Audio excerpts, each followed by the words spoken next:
Well, hello, and welcome to one of my historical lectures on church history on the Encomenderos of the Spanish Empire.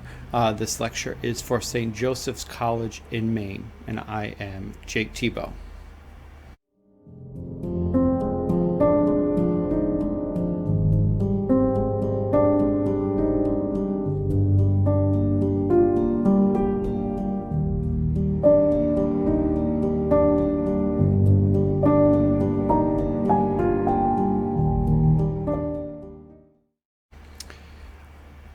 Okay, well, when we look at this system, this is a system put in place based on the old feudal system. If we think back to the feudal system, we had lords who were responsible for certain pieces of land, and there were farmers and people who lived on the land, and there was a relationship between the feudal lord and the local community. They worked for the Lord offered them protection. The Lord might have knights or people like that in order to protect them from bandits or other people, but they would also join them together as under the king as part of an empire. But practically speaking, a king couldn't oversee everything, so he needed managers, right? So lords are in some ways managers of the people, and there was a relationship between the everyday working people and the lords. This is the system that gets pushed into Spain, and it's pushed into the new Spanish Empire. However, unfortunately, it's not as easy or as simple as all that. The term encomiendas means trusteeship, right? So again, very much like a lord. And it was brought over by Christopher Columbus. And under this system, the native people were entrusted to certain Spaniards, people who would often be the type of aristocracy or people who were put in charge by the king over a certain number of native people in order to mine and do work. And there was supposed to be this reciprocal relationship where the native people provided a certain amount of work and productivity, and the lords, the Encomenderos, they would oversee them, protect them, also educate them, make sure they had housing, food, and it was kind of in some ways bringing them into the European system, right? So in some ways, the native people would be treated very much like the everyday people in the feudal system in France or in Germany or any other part of the European world. Unfortunately, though, with the history of the Spanish Empire, this didn't go so well. So this reciprocal relationship wasn't something that was always carried out. It became very one-sided. The Encomenderos were the trust holders. They were the lords of the land. And the encomienda is this temporary grant. So nobody in this system would be a slave. Just like under the old feudal system, the lords were not the slave owners of the French people or the German people. They were lords and feudal people, right?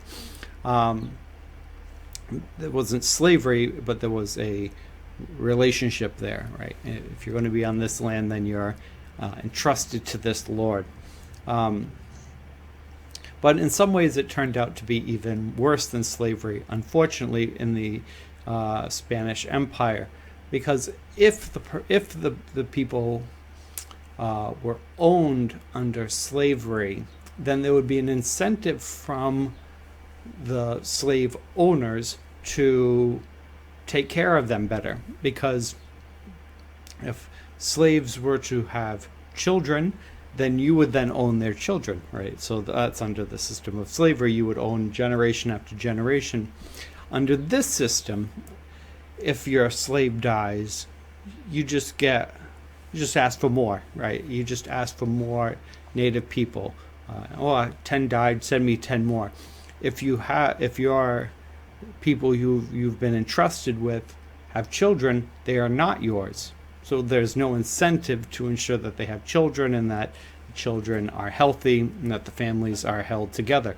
There's no monetary incentive here. Now, what they should be doing, though, in the system as it was created, would be having this friendship, this partnership, where you're treating them not as equals, but in some ways as a fellow member of the empire, in helping to educate them and to Christianize them. You would be looking out for their best interest. Unfortunately, this isn't really the case. And then within the system, there's a very glaring loophole where you cannot own slaves under the Spanish Empire.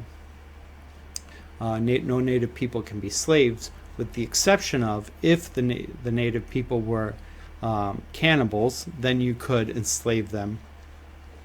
Or if you conquered a people through war. And that's always been the traditional way in which slaves have come about, as the spoils of war.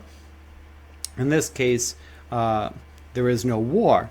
But there would be an incentive then for the Spanish people to create a war with native peoples, and that way you could capture them and say, now you're slaves, and we can sell you back to people in Spain. We can sell you internationally if you were slaves. You couldn't sell that your indigenous people internationally under the Encomenderos because they weren't owned, right? They weren't property. They were free people, therefore you couldn't sell them. So there's an incentive here to promote war, unfortunately. Now, in this system, you can see, a big piece of the original intent of it was to help Christianize the people, right? So that you have this economic interest of the state, economic interest of the empire to expand the empire. And then you also have the church's goal, which would be to spread Christianity. But these often are at odds with one another, right? So to Christianize people, you would want to treat people well, right? If you're going to be fellow Catholics sitting in the pew, you would have to treat your brother and sister well. You would have to show them the example to be Christ-like, right? You would try to show them a more peaceful way, a more loving way, a more caring way, right? A more Christian way of being.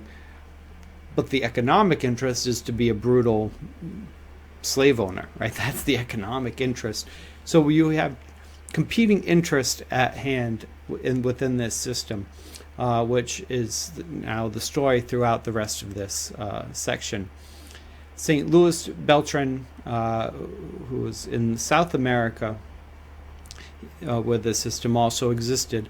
He's the first saint of the colonial people in the West, and he was known sitting at a table with one of those Encomenderos, and he was very protective of the indigenous people, very critical of the system that this Spaniard was profiting from. And to make his point, he took a tortilla and he squeezed out the blood from it as an example of we are living on the blood of the indigenous people. This is not a mutual relationship. This is we are sucking the life out of these people. We are killing them. We are draining the blood from their life. Our very food is from the blood of these people. That's one of his known miracles of St. Louis Beltran.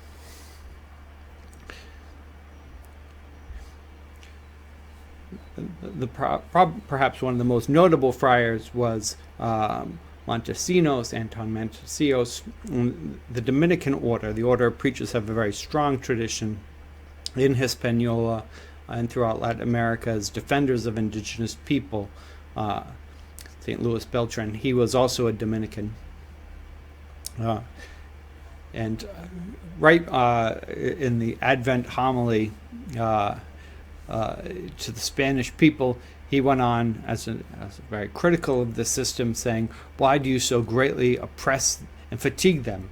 Not give them enough to eat, or caring for them when they fall ill from excessive labor, so that they die, or rather are slain by you, so that you may extract and acquire gold every day? And what care do you take that they receive glorious instruction and come to know their God and Creator, or that they be baptized, hear Mass, or observe holidays and Sundays? The result of this homily is an outrage of the Spanish people to be, how dare you criticize us in the system? And the result is that the people of the island are denied communion. They're excommunicated so long as they participate in this system of exploitation. And this is not done in isolation. It's not just Friar Montesino who says this. It's on behalf of the whole Dominican order. They've joined together in unison in support of the system, of the overthrow of this system. Again, the Spanish, as bad as the system was, they weren't happy with it. There was still more profit to be made. So the Spaniards, the Encomenderos,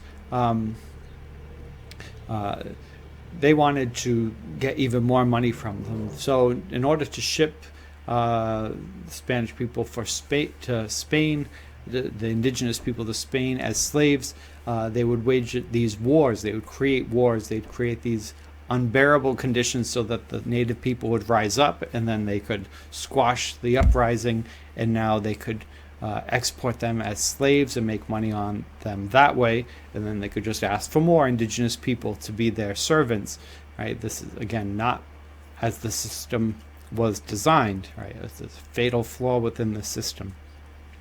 And Montesino preaches against this as well in that same homily. He says, "Tell me, by what right do you wage such detestable wars on these people who live mildly and peacefully in their own lands, where you have consumed infinite numbers of them with unheard of murders and desolation?"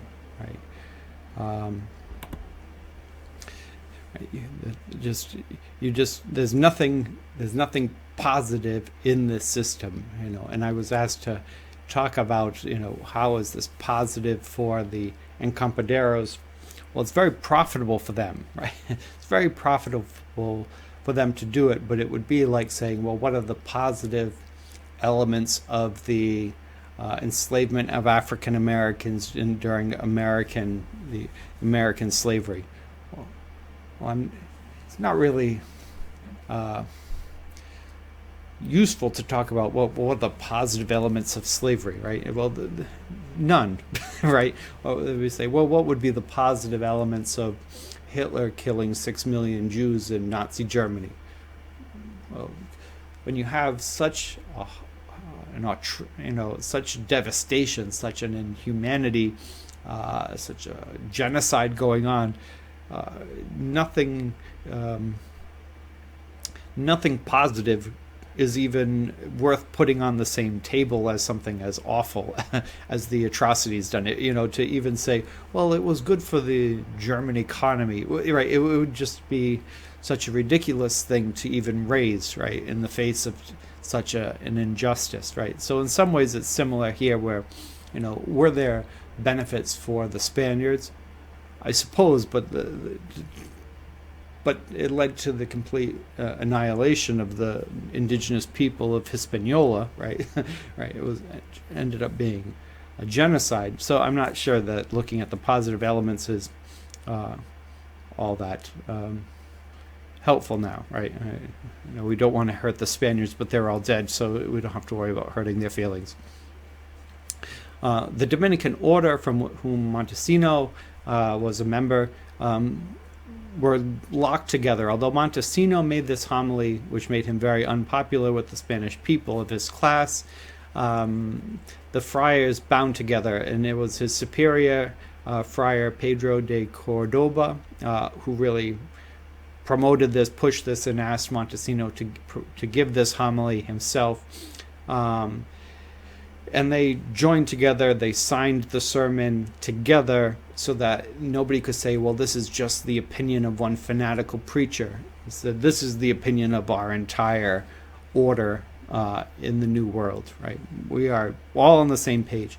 Now, why would the Dominicans, right, the Spaniards are so all in on this, right? But why would their friends, right, these friars who came over on the same boat with them, who live with them, their fellow Europeans, you think that they would have a lot in common, right? Well, why wouldn't they get along? And part of this is that the Dominicans, with their poverty and with their mission to Christianize the indigenous people, were more likely to live among the native people, to sit down and have a conversation with native people, to experience the life of the native people. And they didn't have an economic part to play in this, right? They didn't have an economic advantage to be gained from it. So they could just look at the situation as it was, and then all they could see was suffering, right? They could just see the suffering. It's like they could see, like, how are we possibly going to tell people, how are we possibly going to tell them, become like us, we are Christians, right? After you see the brutality of people who are so-called Christians, how could you possibly try to promote the faith in that, right? I think we probably all feel that way. Now, looking back, how could you possibly Christianize a people while you're brutalizing them? It was true. It was true even then, and the priests knew it, and they weren't in favor of it, right? This is a challenge.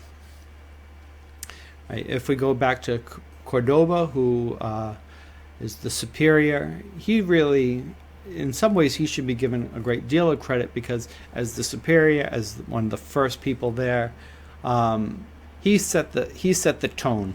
Right, he set the tone for, yes, this is bad, right? This is the formation people who are under him are getting. These are the homilies that they're hearing from their superior, right? They're all on the same page with this. So he has some very powerful lines himself, and he has a lifetime of condemning these injustices. So to reduce them even to 3 sentences is not giving fairness to him, but they're worth reading. He said, it would be preferable to let them, the indigenous people, return to their original state if they were done, even though that they would gain, there would no gain to their souls, at least they would gain their lives, which is better than losing it, right?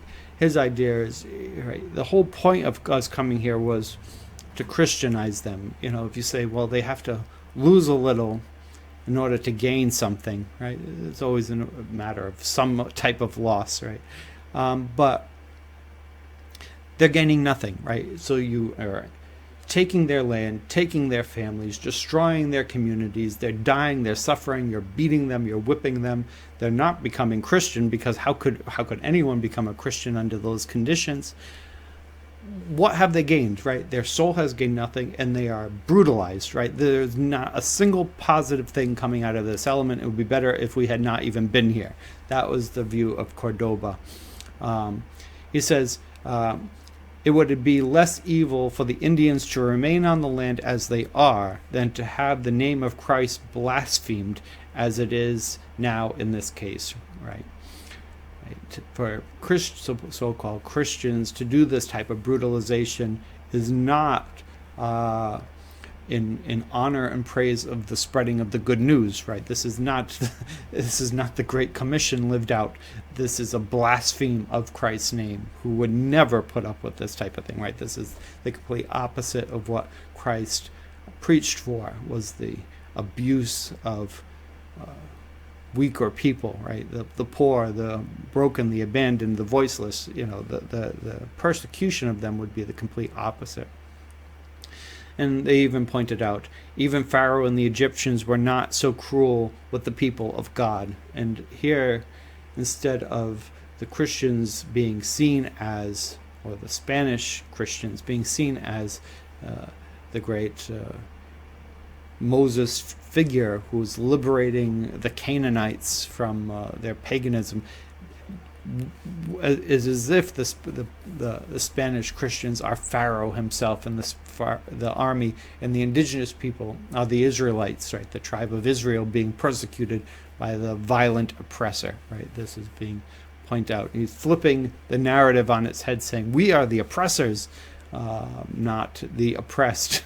And Cordoba, again, quite an eloquent preacher and a strong leader, member of the Order of Preachers, Dominican Order.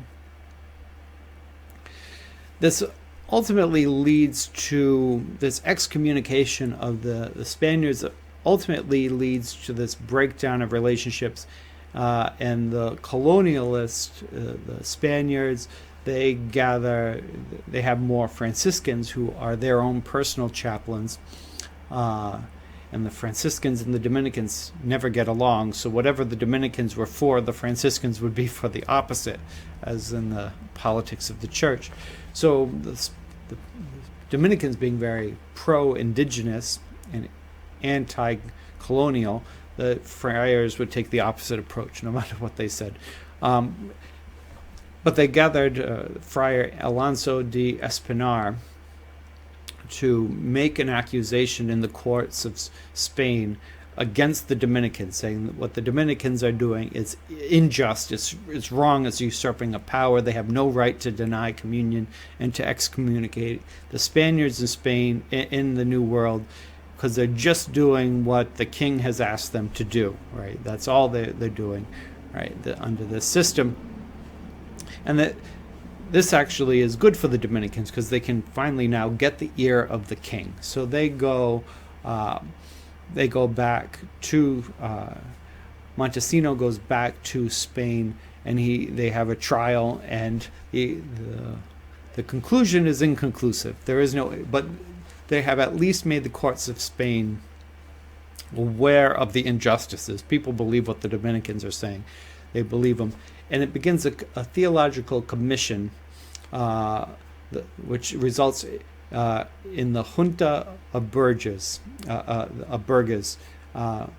or it becomes the new law. That's what it is called, and it's the law for the Spanish colonial empire, right? So, in some ways, it's a little bit like an indigenous Bill of Rights. It takes a number of years to get this, but there's 36 articles in this new law.